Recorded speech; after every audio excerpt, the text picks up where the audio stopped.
In this video, I'll be proving the derivation of three of the logarithmic laws. These three refer to logarithms which are all in the same basis for each equation. You see here, everything is in the same basis. The first one is that if we have log base c of a times b, that is equal to log base c of a plus log base c of b. The second one is that log base c of a over b is equal to log base c of a minus log base c of b. And the third one is log base c of a to the power n is equal to n times log of a in base c. Now we will start proving these each individually. Okay, we will prove the first of these relationships. To do this, I'm going to define log of a, log base c of a, I'm going to call this x, and log base c of b, I'm going to say this is equal to y.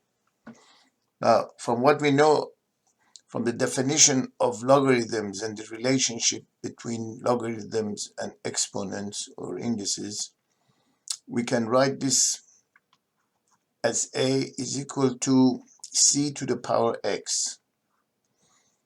Because if I have log base c of a is equal to x, that means a is equal to c to the power x. These two expressions are interchangeable. In a similar way, I can write b is equal to c to the power y. Because I have log base c of b is equal to y, I can write this in index form as b is equal to c to the power y. Now these two equations, I can multiply them together. If I multiply these two together, I get AB.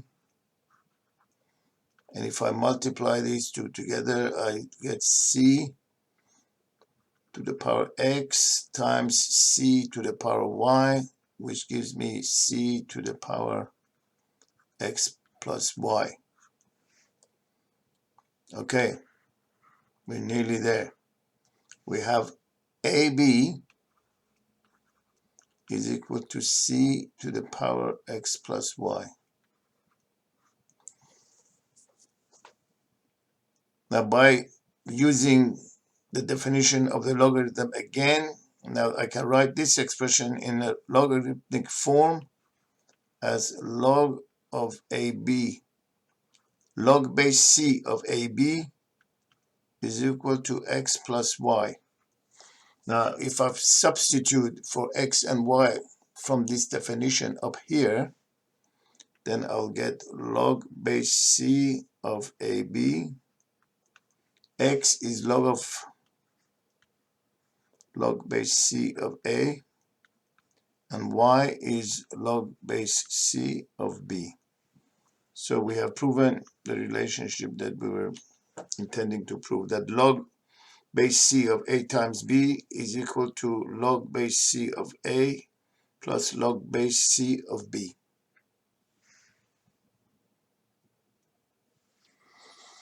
Now we prove the second of our relationships, is the log base c of a divided by b is equal to log base c of a minus log base c of b. We will make the same substitutions that we did before. We call log, well, not a substitution, we rewrite log base c of a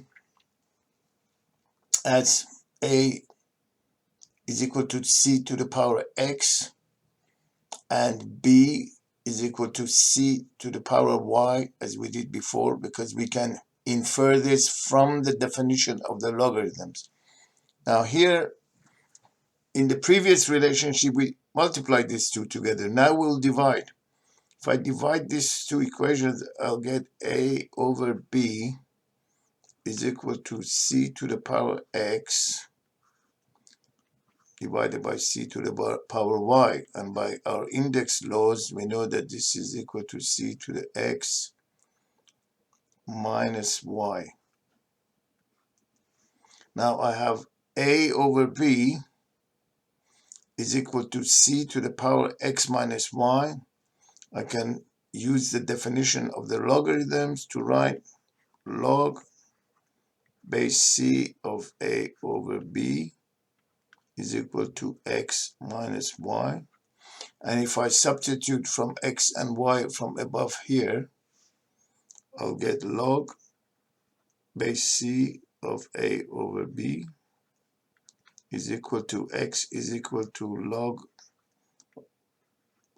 base c of a, and y is log base c of b. So log base c of a over b is equal to log base c of a minus log base c of b. And that proves our second relationship. Okay, now we look at the third relationship, what we call the power law. This really is an extension of the first law that we proved, because in the first law we proved that log base c of a times b is equal to log base c of a plus log base c of b. But if a and b are the same, we get log of a squared base c is equal to 2 log of log base c of a. But if I have log base c of a times a times a dot dot dot to the power n, this would be log base c of a plus log base c of a plus, and so on. So effectively log base c of a to the power n will be equal to n log base c of a. So this is how we prove the first three of the logarithmic laws, which all refer to logarithms involving the same basis. I hope you found this video useful, and if you did, please give it a like and click the subscribe button. I will be uploading more videos on logarithmic laws. These are the laws that refer to change of basis.